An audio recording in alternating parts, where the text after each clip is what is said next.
Welcome to our Booked for Lunch author program. We're so glad y'all can make it today.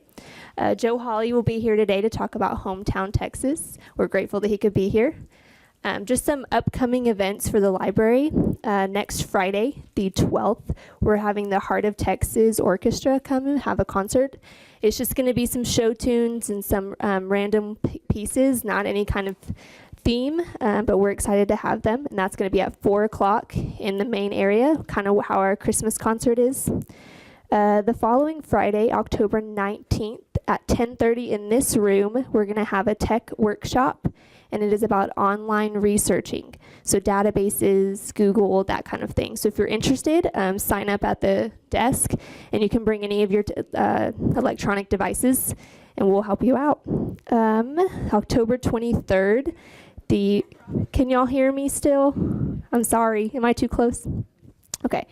On October 23rd, the Marble Falls Thrift Store is going to have a style show and lunch. It's going to be at, I don't know what time it's going to be at, but it'll be in the afternoon. We have tickets. Yes, ma'am. Noon to 2 o'clock. Sorry, was not prepared for that. So at noon, style show. We have tickets out. Amanda has them outside at the table for $20. So that'll be great, and that helps benefit our library. So we'd really appreciate y'all's support on that. October 26th, we're having a magic show for Halloween. All ages are welcome. It's not just for the kids. It'll be a magician. That'll be fun. That's at 4 o'clock in the main area as well. And costumes are recommended. Let's see. Our next Book for Lunch author program is going to be November 2nd, another Friday. Same time, 11:30. Lunch will be provided, and we're going to have Donna Marie Miller. She wrote The Broken Spoke, and so she'll have some special guests with her from The Broken Spoke. I'm not going to say who, but it's going to be a really fun one. And that'll be our last one of the year, so I recommend coming. You can sign up after this program at the front desk. We appreciate all of y'all's generous donations. Y'all really help us continue with these programs, and we couldn't do it without you. We also couldn't do it without the Friends of the Marble Falls Library. They're a great supporter of our library. They encourage people to come to our programs. They're kind of our spokespeople out in the community, so we really appreciate them. All right, well, let's give it up for Joe Holley. If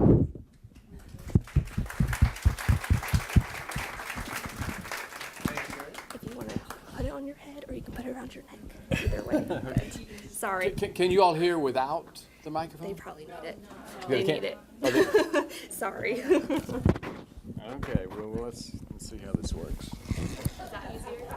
No, I'm going to try it like this, I guess, okay? Thanks, Mary. And thanks, Amanda, outside. Thank you all for coming, and thank you all for giving me an excuse to come to Marble Falls. It's always fun.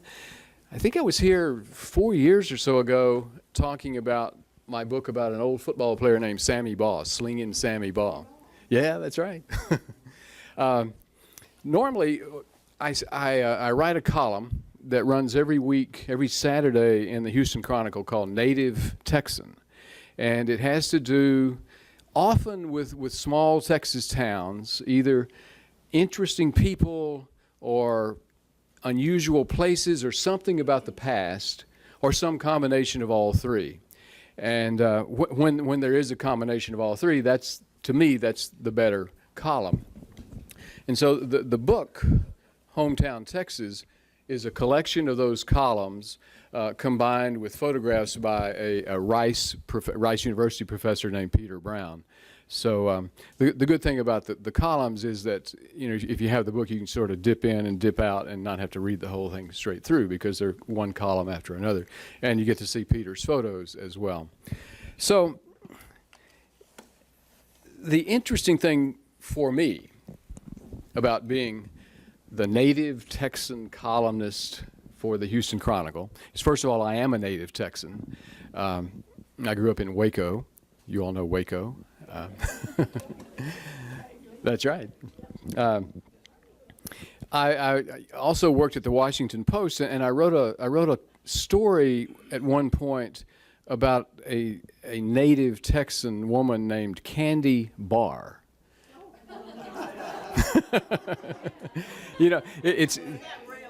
That wasn't her real name. I can't remember what her real name was, but that was she there's almost a generation gap, because when I tell this story, I have to make sure that people of a certain age will know her, but people my kids' age don't know her. But for those of you who are my kids' age, she was Jack Ruby's favorite stripper in Dallas.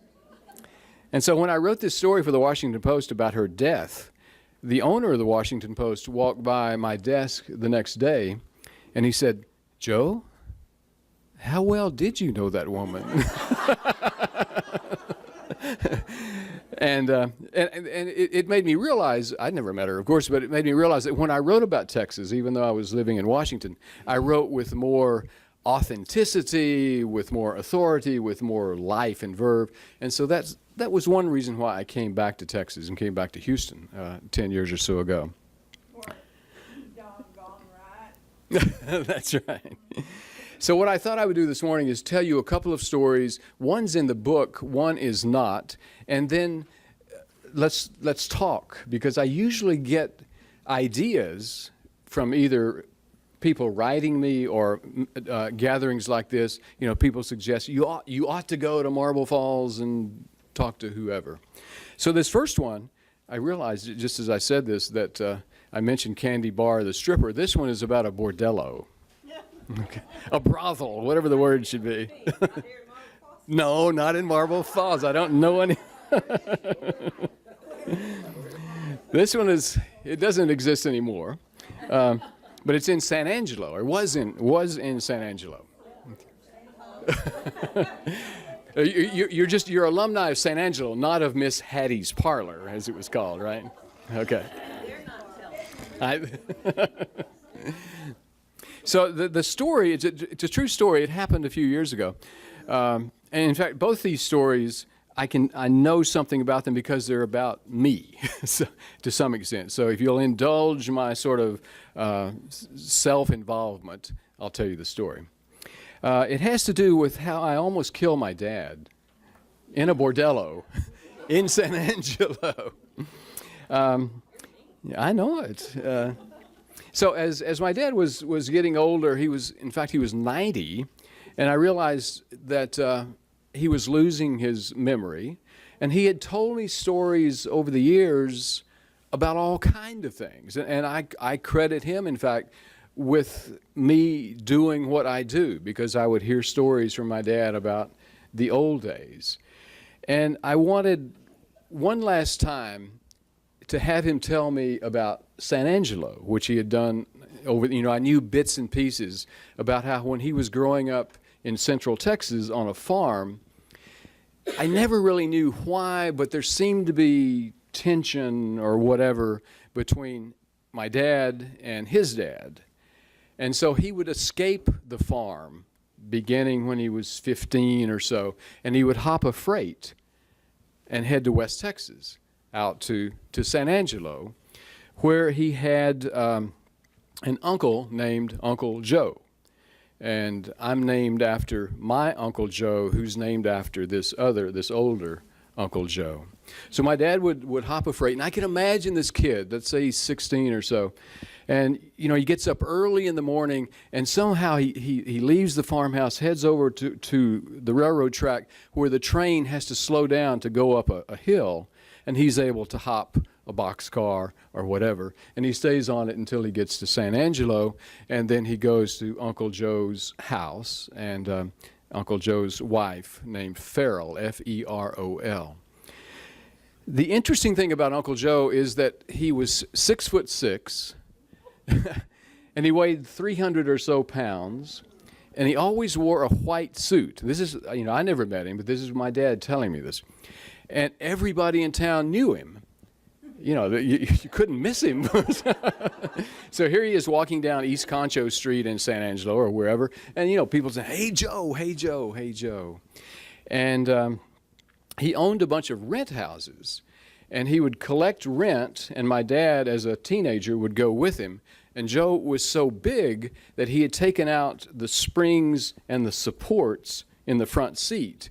So basically, he's sitting on on sort of the frame of the car, and my dad sitting there with his legs straight out in front of him, sort of looking up through the windshield, and they would go collect rent, and instead of Joe having, big Joe having to get out of the car, he'd send my dad to collect the rent. He was also a gambler and a bootlegger. And he ran the local Elks Club, and he would host these huge poker games, and people would come in from around the country and gamble there in the Elks Club in San Angelo.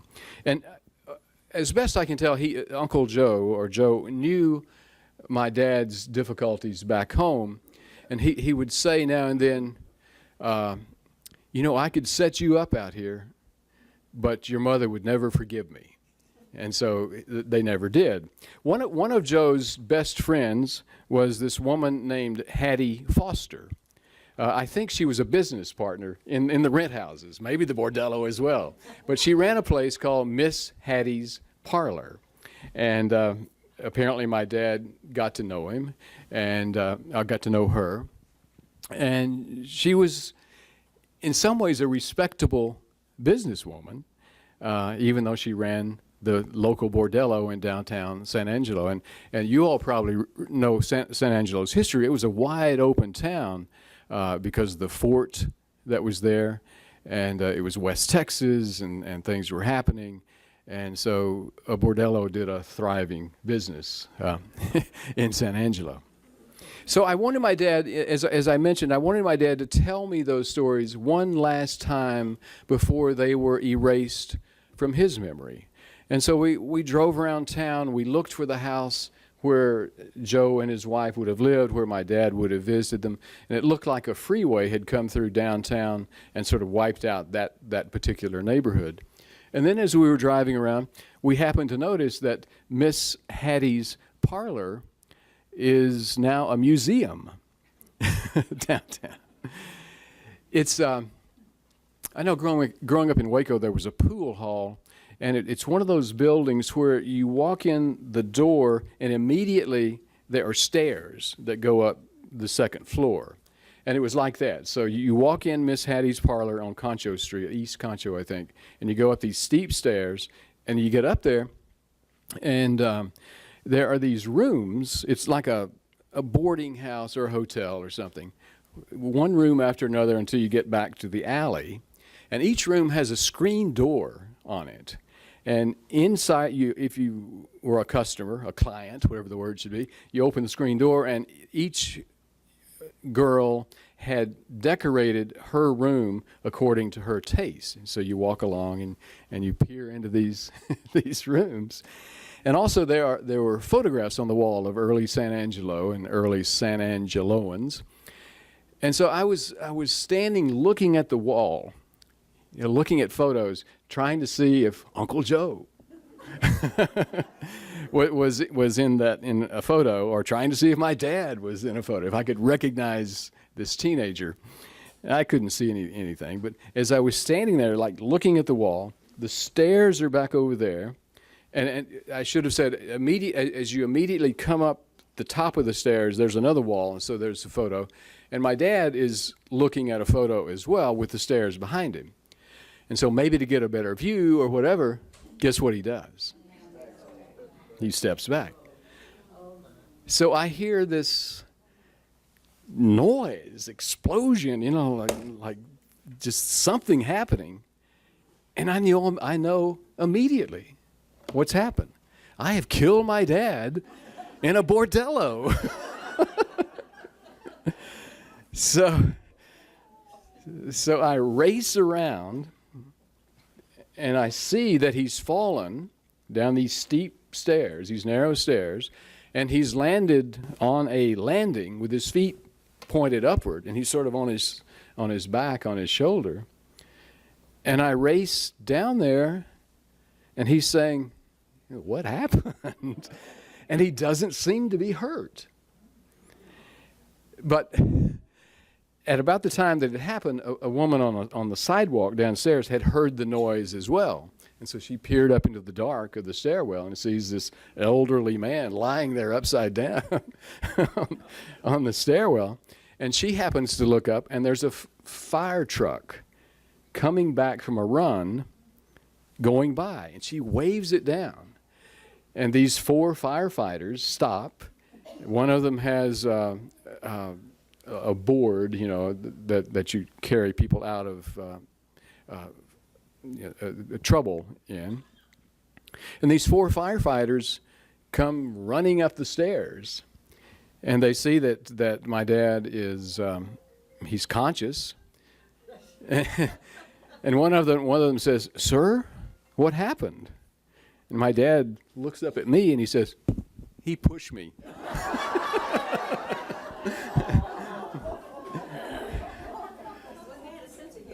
Well, he did have a sense of humor, but he was embarrassed, and so he was trying to sort of ease the tension.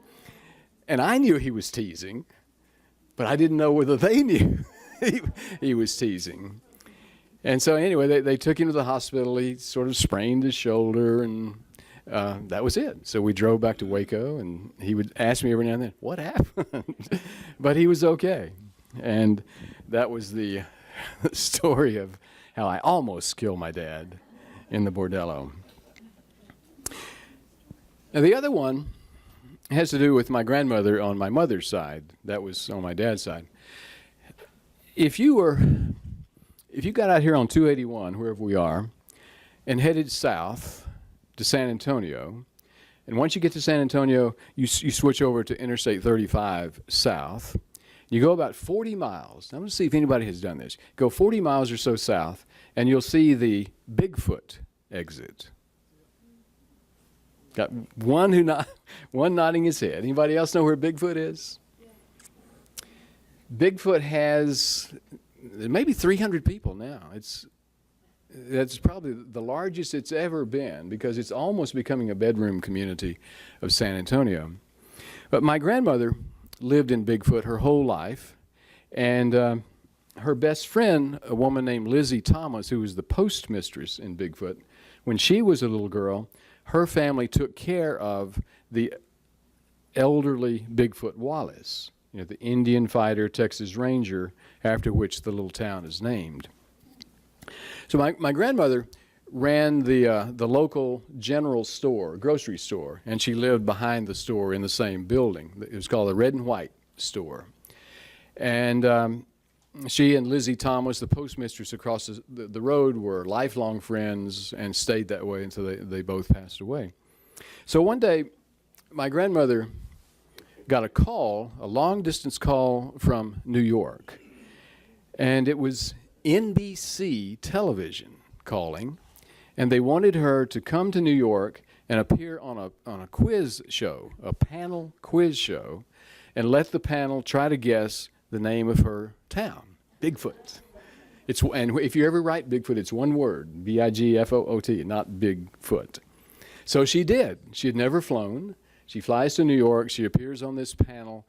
Dorothy Kilgallen and Arlene Francis, and again, those names are as foreign as candy bar. Right? So right toward the end, somebody guessed the name of the show was The Name's the Same. It's sort of like I've Got a Secret. Somebody guessed Big Feet. It wasn't Bigfoot, so she won the money. Came back in $80. So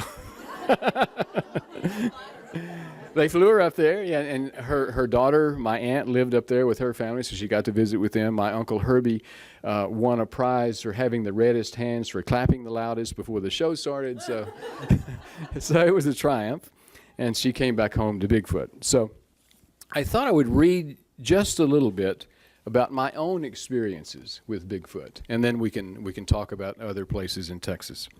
My brothers and I growing up in Waco, liked spending our summers, part of our summers at least, in Bigfoot. It was hot. It was dusty. This is the 1950s. It's the middle of the drought. There are like rivers of dust in Bigfoot. And we loved it. And we liked it particularly when our New York cousins, Diane and Donald, were visiting at the same time.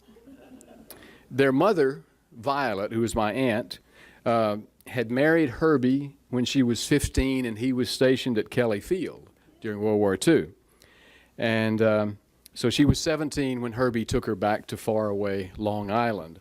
But she would come back every summer. To us, to my brothers and me, Herbie was the quintessential Yankee. He was fast talking, he was fast walking, and full of life. Before the war, he had been a tap dancer. And with he had curly black hair. He was always smiling. He reminded me of Eddie Fisher. So sort of get that in your mind. That's what he looked like to me. Herbie was our Jewish uncle, but he happily slid into the pew at Bigfoot Church of Christ. And he would be shaking hands and clapping people on the back. He was probably the only Jew the Bigfoot Church of Christers knew, with the exception of Jesus. But, they enjoyed being with him as much as my brothers and I did. So we cousins, my two brothers and our cousins, we were all about the same age. We had the run of the store from or the run of the town from our grandmother's store. And then we would go from her house/store up to our Aunt Edith's house, half a mile away. Aunt Edith and Uncle Happy. I'm not sure why. His name was Clovis. Maybe that's why they called him Happy. I don't know. And then I mentioned also that her friend Lizzie Thomas was the postmistress at the little post office right across the street from the store.